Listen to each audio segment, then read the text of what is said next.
උට නිදා ගන්න ඉඩ දෙන්න. ඇයට යන්න ඉඩ දෙන්න. ඔහුට කතා කරන්න ඉඩ දෙන්න.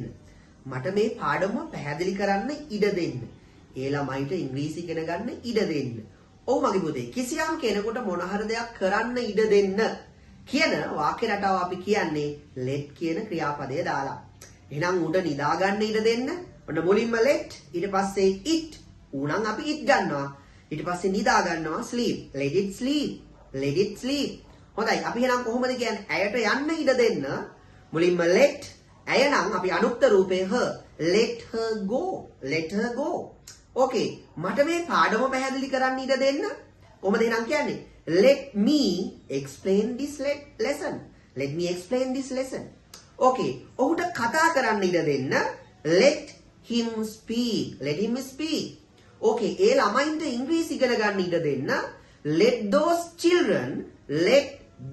children learn English. නැත්නම් study English.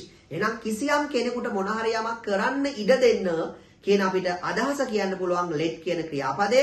ඊට පස්සේ pronoun එකක් නම් අනුක්ත රූපේ. එහෙම නැත්නම් ඒ පුජ්‍යල නම. ඊට පස්සේ ක්‍රියාපදය අපි base form එකකින් තියෙනවා. එහෙනම් ඔන්න ඔයාලත් මේ වාක්‍ය රටාවෙන් වාක්‍ය හදලා comment section එකේ comment කරගෙන යන්න. ඒ වගේම නොදන්න අයට දැනගන්න මේ වීඩියෝ එක share කරන්න.